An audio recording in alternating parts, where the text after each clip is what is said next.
The number one nickname has a surprisingly personal meaning to Eunice Riley in Star Trek lore.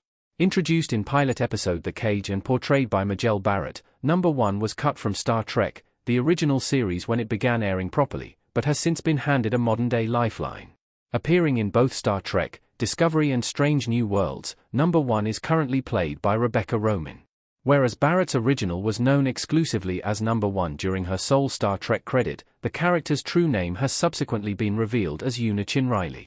Star Trek's number one moniker is partially a reference to Una's rank aboard Captain Pike's Enterprise. The title typically denotes the ship's second-in-command, and has, after Majel Barrett, been used for Riker in The Next Generation, Saru in Star Trek, Discovery, and numerous others. Regardless, the case of Eunice Riley is a special one. Whereas the word was clearly just a nickname for the likes of Riker, Star Trek's The Cage acted like number one was unequivocally Una's real name. Fortunately, Star Trek's deeper lore has a perfect explanation for that. Eunice Riley's number one nickname traces back to her Star Trek origin story. Una was number one before it became cool. Several pieces of Star Trek literature illuminate the hidden meaning behind Una's nickname by delving into her backstory. Vulcan's Glory by D.C. Fontana, Children of Kings by David Stern, and Captain to Captain by Greg Cox all paint an image of Una's life before the Enterprise, one of duty, hard work, expectation, and achievement. According to these stories, Una's home planet of Illyria was an environment where excellence is the only criterion that is accepted. Una stood out as the most capable among her peers, and the nickname number one traces back to that point. Printed Star Trek lore also explains that Una itself is a fabrication, used because the character's true Illyrian name is tricky for other species to wrap their tongues around. Meaning one in languages such as Italian, Una can, therefore, be interpreted as an extension of the character's existing number one nickname. For Una, being called number one is not merely an acknowledgement of her status as second-in-command on the Enterprise. The nickname is a symbol of her success and a sign that she has prospered in the eyes of Illyrian culture. This detail helps to explain why, unlike Starfleet first officers like Riker who can take or leave it, Una insists on being known as number one to the point where it virtually becomes her sole name.